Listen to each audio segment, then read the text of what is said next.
Hello everyone, അസ്സലാമു അലൈക്കും. ഇന്ന് നമുക്ക് കുറച്ച് ഹെന്ന കോൺസ് പാക്ക് ചെയ്യാനുണ്ട്. അത് കഴിഞ്ഞിട്ട് നമുക്ക് വർക്കിനും പോകാനുണ്ട്. സോ വർക്കിന് പോകേണ്ട സ്ഥലത്ത് തന്നെയാണ് ഹെന്ന കോൺസ് കൊടുക്കാനുള്ളത്. അപ്പോൾ അതിന്മേലുള്ള സ്റ്റിക്കേഴ്സ് ഒട്ടിക്കുകയാണ്. ഞാൻ സ്റ്റിക്കേഴ്സ് കൊണ്ടുപോകുന്നതിൻ്റെ ആ ഒരു ടൈമിലായിട്ടാണ് പൊതുവെ ഒട്ടിക്കാറുള്ളൂ. അങ്ങനെ ഹെന്ന കോൺസ് ഒക്കെ സെറ്റ് ആക്കി ആൻഡ് അതൊക്കെ ബോക്സിലാക്കണം. എന്നിട്ട് ബോക്സിലൊക്കെ ആക്കി ഇനി നമ്മൾ വർക്കിന് പോകണം. ഈ വർക്ക് എന്ന് പറയുന്നത് ഭയങ്കര പെട്ടെന്നുണ്ടായ വർക്കാണ്. കാരണം ആളിൻ്റെ അടുത്ത് നിന്ന് ഹെന്ന കോൺസ് പർച്ചേസ് ചെയ്യേണ്ടതെന്ന് പറഞ്ഞിട്ടുണ്ടായിരുന്നു. സോ ഞാനത് സെറ്റാക്കി തരാമെന്നും പറഞ്ഞിട്ടുണ്ടായിരുന്നു.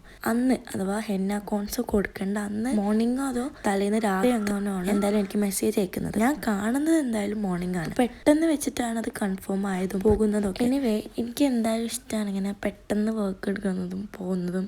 എനിക്ക് ഭയങ്കര ഇഷ്ടമാണ്. മുന്നേ കൺഫേം ആക്കിയിടുന്നതിലുപരി ഒരു പെട്ടെന്ന് കൺഫേം ആക്കിയിട്ട് പെട്ടെന്ന് പോകുന്നതൊക്കെ ഭയങ്കര ഇഷ്ടമാണ്. അപ്പോൾ വർക്ക് വന്നിട്ട് തിരൂർ തന്നെയാണ്. സോ ഞാൻ ഭയങ്കര എക്സൈറ്റഡ് ആയിരുന്നു. ഞാൻ പറഞ്ഞല്ലോ പെട്ടെന്ന് കിട്ടിയ വർക്ക് ആയതുകൊണ്ട് തന്നെ ഭയങ്കര എക്സൈറ്റഡ് ആയിരുന്നു. ഭയങ്കര സിമ്പിൾ ഡിസൈൻ ആയിരുന്നു ആൾ ചൂസ് ചെയ്തിട്ടുണ്ടായിരുന്നത്. ഓൾറെഡി എൻ്റെ ഫോണിലേക്ക് അയച്ചു തന്നിട്ടുണ്ടായിരുന്നു. സോ ഇതാണ് നമ്മൾ ഇന്നത്തെ ഫിറ്റ് എടുത്തതാണ് എടുക്കട്ടെ എന്ന്. അങ്ങനെ പെട്ടെന്ന് തന്നെ വർക്ക് സ്റ്റാർട്ട് ചെയ്തു. സിമ്പിൾ ഡിസൈൻ ആയിരുന്നു. ഇതാണ് ഒരു ഫൈനൽ റിസൾട്ട് എന്ന് പറയുന്നത്. ഒരു മിനിമൽ അറബിക് ഡിസൈന്. അപ്പം ഇന്നത്തേക്ക് ഇത്രയുള്ളൂ. അപ്പോൾ ഓക്കെ.